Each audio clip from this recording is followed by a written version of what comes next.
High to all. மண்டேனாலே மந்தமா இருக்கும். அது ஏன்னே தெரியாது. அதே சாட்டர்டே, சண்டேலாம் ரோடே பார்த்தீங்கன்னா காலியா இருக்குது. இது ரியலாவே வந்து நம்ம ரோடு தானா? அப்படின்ற மாரி செம பெரிய சந்தேகமா இருக்கும். ஆனா மண்டேனாலே ரொம்ப மந்தமான நாள். ஆனா இன்னைக்கு நான் வந்து பார்த்தீங்கன்னா, கிட்டத்தட்ட மார்னிங் ஷிஃப்ட். ஸோ எப்படி இருந்திருக்கும் அப்படின்றது உங்களுக்கே தெரிஞ்சிருக்கும்.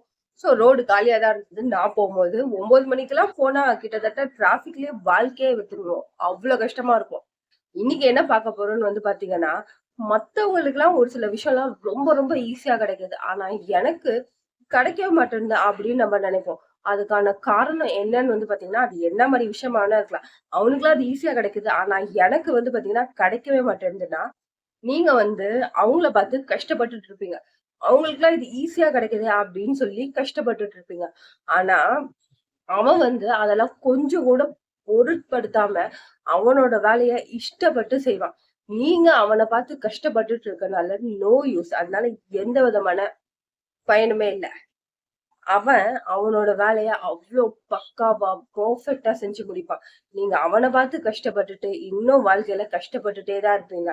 இதுக்கு யாரு காரணம்ன்றது உங்களுக்கே தெரிஞ்சாலும், நானும் ஒரு வாட்டி சொல்றேன். மத்தவங்க கஷ்டப்படுறதுக்கு நீங்க காரணம் கிடையாது. அதுக்கு அவங்க தான் காரணம். நீங்க கஷ்டப்படுறதுக்கும் நீங்க தான் காரணம். இதே உங்களோட வேலைய நீங்க இஷ்டப்பட்டு செஞ்சீங்கன்னா, உங்களுக்கும் வாழ்க்கை வந்து கஷ்டமா இருக்காது. ரொம்ப ரொம்ப இஷ்டப்பட்டு செய்யறதுனால, கஷ்டம்ன்ற ஒரு வார்த்தை உங்களுக்கு வாயில இருந்து வரவே வராது. இதே அவனுக்குலாம் ஈஸியா கிடைக்குதுன்னு சொன்னேன்ல, அது என்ன மாரி விஷயமா இருந்தாலும் அவனுக்கு ஈஸியா கிடைக்கும்போது அவன்ட்ட போய் நீங்க கேட்டாலே அவன் வந்து சொல்லுவான். அதெல்லாம் என்னடா, எனக்கு டக்குனு ஒரு சில விஷயம் புரிஞ்சிடும். அதனால எப்படியும் நான் செஞ்சிடுறேன் அப்படின்ற மாரி சொல்லுவான். ஆனா உண்மைய சொல்லலைனாலும் அதுதான் உண்மைன்றது உங்களுக்கு புரியணும். அதுக்கு முதல்ல நீங்க தெளிவா இருக்கணும்.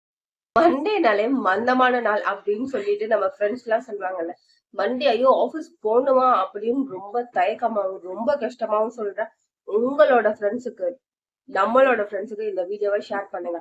அது எல்லாத்தையும் தாண்டி 5 நாள் ஒரு விஷயத்த நம்ம வந்து ஆரம்பிக்கும்போது, தொடர்ந்து 5 நாள் நம்ம கரெக்ட்டா டைமுக்கு செஞ்சுட்டாலே, ஆல்மோஸ்ட் அந்த விஷயம் வந்து நம்ம கைக்கு வந்துட்டா மாதிரி.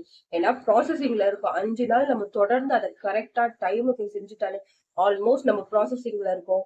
சோ கண்டிப்பா நம்ம கைக்கு அது வந்துடும். இதெல்லாம் உங்ககிட்ட சொல்லாம, வேற யார்ட்டங்க சொல்லப் போறேன்.